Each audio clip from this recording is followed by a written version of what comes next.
Free டைம்லேயே ஒரு நல்ல இன்கம் எப்படி ஜென்ரேட் பண்ணுறதுன்னு உங்களுக்கு சொல்லித் தர போகிறேன். ஓகே கேஸ், இப்போ நம்ம வீடியோக்குள்ள போகிறதுக்கு முன்னாடி ஒரு யூஸ்ஃபுல்லான விஷயத்தை நீங்கள் தெரிஞ்சுக்கோங்க. கண்டிப்பாக எல்லாரும் யூஸ்ஃபுல்லாக ஜஸ்ட் சிம்பிளாக இன்ஸ்டாகிராம் வச்சு ஃபேஸ்புக் வச்சு ஒரு போஸ்ட் போட்டு ஒரு டேக்கு 200 to 300 அவர் ஜாயின் பண்ணலாம். ப்ளஸ் இது ஒரு 5 minutes தான் ஸ்பெண்ட் பண்ண போகிறோம் அப்படின்றதுனால யார் வேணால் பயன்படுத்திக்கலாம் இந்த ஆப்பர்ச்சுனிட்டி. இது கொஞ்சம் டீட்டெயிலாக பாருங்கள். ஸ்கிப் பண்ணாதீங்க. பெரிய தப்பு. தினம் ₹300 சம்பாதிக்க அரிய வாய்ப்பு. இன்ஸ்டாகிராம், ஃபேஸ்புக் பயன்படுத்த தெரிந்தால் போதும். Content post and content publishing மூலமா தினம் ₹300 சம்பாதிக்கலாம். இந்த வேலை செய்ய 5 நிமிடம் போதும். Work training support, group communication support, all language customer live chat support, முக்கியமா சொந்தமா ஒரு பிசினஸ் ஸ்டார்ட் பண்ற அளவுக்கு உங்களால கற்றுக்கொள்ளவும் முடியும், சம்பாதிக்கவும் முடியும். இந்த வேலை வாய்ப்பு வழங்குவது 5 வருடத்திற்கு மேல ரன் ஆகிட்டு இருக்க நம்ம தமிழ்நாட்டு company school of business organisation private limited. மேலும் விவரங்களுக்கு டிஸ்கிரிப்ஷன்ல கொடுத்திருக்க நம்பருக்கு வாட்ஸ்அப் பண்ணுங்க. என்னோடய வாழ்க்கையில் நடந்த ஒரு இன்சிடெண்ட்டை வச்சு நான் என் ஃப்ரெண்டுக்கு ஒரு அட்வைஸ் கொடுத்துட்டு இருந்தேன். அப்போ அவன் இன்ஸ்பைரிங்காக இருக்குன்னு சொல்லி சொன்னான். அதுவும் நான் கேட்ட ஒரு இன்ஸ்பைரிங் ஸ்டோரியும் உங்களுக்கு மிக்ஸ் பண்ணி ஒரு ஸ்டோரி சொல்கிறேன், கேளுங்க. ஒரு ஊரில் 2 நண்பர்கள் வாழ்ந்துட்டு வந்தாங்க. அவங்க 2 பேருமே வெவ்வேறு வேலைகள் செஞ்சுக்கிட்டு இருந்தாங்க. வாரம் முழுவதுமே வேலை செஞ்சுக்கிட்டு இருப்பாங்க. வார இறுதியில் ஏதாவது ஒரு இடத்துக்கு போகலாம் அப்படிங்கிற ஒரு பிளான் எப்போவுமே வச்சுருப்பாங்க. அவங்களுக்கு பிடிச்ச இடம் என்னன்னு பார்த்தீங்கன்னா, அவங்க ஊர்லேயே ஒரு சின்ன ஏரி ஒன்று இருந்துச்சு. வார இறுதியில் எப்போவுமே அந்த ஏரிக்கு போவாங்க. அங்கே போயிட்டு இவங்க கொண்டு போகிற அந்த தூண்டில்களை பயன்படுத்தி மீன்களை பிடிப்பாங்க. அந்த மீன்களை சமைச்சு சாப்பிடுவாங்க. இது எப்பவுமே வாடிக்கையாக நடக்கிறது தான். அதே போல் அந்த வார இறுதியுமே வருது. உடனே ஒரு நண்பர் இன்னொருத்தர்கிட்ட, என்னப்பா இந்த வாரமுமே மீன் பிடிக்க போகலாம்ப்பா அப்படின்னு சொல்லிட்டு கேட்குறாரு. அந்த நபருமே சரிப்பா போகலாம் அப்படின்னு சொல்லிட்டு ஒத்துக்கிறாரு. அந்த மீன் பிடிக்கிறதுக்கு தேவையான எல்லா பொருட்களையுமே எடுத்துக்கிட்டு அடுத்த நாள் காலையில் 2 பேருமே அந்த ஏரிக்கிட்ட போகிறாங்க. அந்த ஏரி ரொம்ப அழகாக இருக்குது, ரொம்ப அமைதியாக இருக்குது. அந்த ஏரியில் நிறைய மீன்களுமே இருக்குது. இப்போ 2 பேருமே பக்கம் பக்கம் உட்காந்துக்கிட்டு அவங்களுடைய தூண்டில்களை போட ஆரம்பிச்சிட்டாங்க. இப்போ முதல் நபர் இருக்கார் பார்த்தீங்களா, அவருக்கு கொஞ்ச நேரம் கழித்து ஒரு பெரிய மீன் ஒன்று மாட்டுது. ஒரு ஐஸ் பாக்ஸில் போட்டு வச்சுட்டாரு, அது ஃப்ரெஷ்ஷாக இருக்கட்டும் அப்படிங்கிறதுக்காக. அடுத்து கொஞ்சம் நேரத்துலேயே பார்த்தீங்கன்னா 2-3 பெரிய பெரிய மீன்கள்லாம் அவருக்கு மாட்டுது. எல்லா மீன்களையுமே ரொம்ப மகிழ்ச்சியோட அவர் எடுத்து அந்த ஐஸ் பாக்ஸில் போட்டு வச்சுட்டாரு.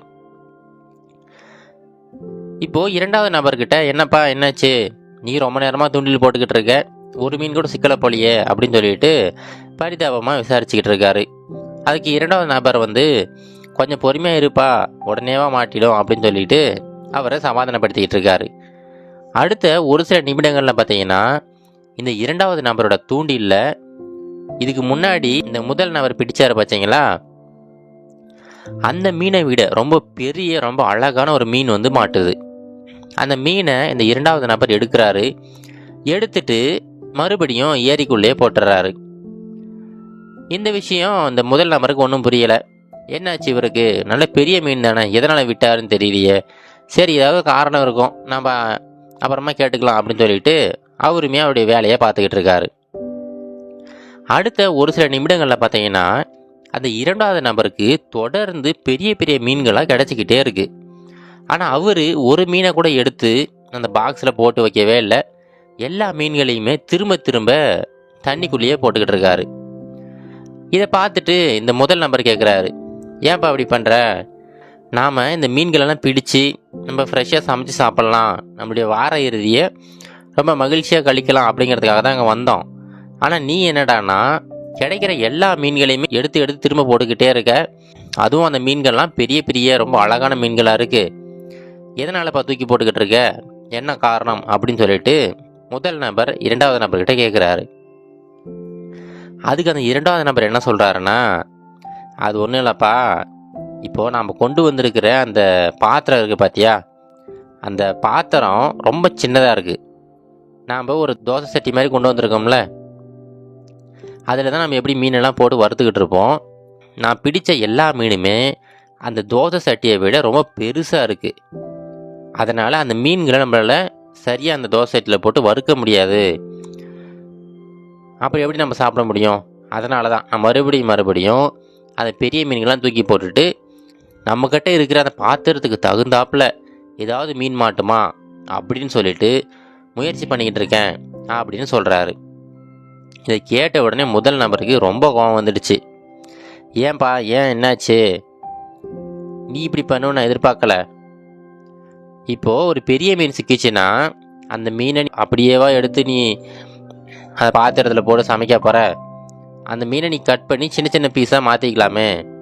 அதை தவிர்த்துட்டு இவ்வளோ நேரமாக நீ பெரிய பெரிய மீன்கள் கிடைச்ச எல்லாத்தையுமே தூக்கி போட்டுட்ட.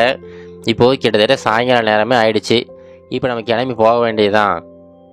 இப்படி தேவையில்லாமல் எல்லா வாய்ப்புகளையுமே வீணடிச்சிட்டியப்பா அப்படின்னு சொல்லிட்டு அந்த இரண்டாவது நபருக்கு புத்திமதி சொல்கிறாரு. இப்போவே இந்த கதையில் வந்தது போல தாங்க, இந்த இரண்டாவது நபர் போல தான் நம்ம உலகத்தில் நிறைய மக்கள் இருக்காங்க. அவங்களுக்கு ஒவ்வொரு நாளுமே நிறைய ஆப்பர்ச்சுனிட்டிஸ், நிறைய வாய்ப்புகள் வந்துக்கிட்டே இருக்கும்.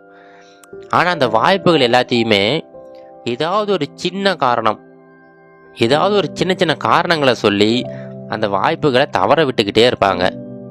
காலப்போக்கில் எல்லா வாய்ப்புகளுமே முடிஞ்சு அதுக்கப்புறம் வாய்ப்புகளே வராத சூழ்நிலை வரும்போது தான் அவங்களுக்கு புரியும் அவங்களுடைய வாழ்க்கையில் எவ்வளவு வாய்ப்புகளை வீணடிச்சிருக்கோம் அப்படின்னு சொல்லிட்டு.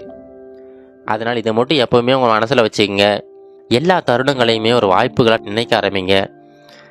எல்லா வாய்ப்புகளையுமே ஒரு வெற்றிக்கான பாதையாக நீங்கள் நினைக்க ஆரம்பிங்க. அப்படி நீங்கள் நினைக்க ஆரம்பிச்சிட்டிங்கன்னா கண்டிப்பாக எல்லா வாய்ப்புகளையுமே நீங்கள் பயன்படுத்துவீங்க. உங்களுடைய வெற்றியை யாராலையுமே தடுக்க முடியாது. நீங்களுமே ஒரு பெரிய வெற்றியாளராக மாறுவீங்க.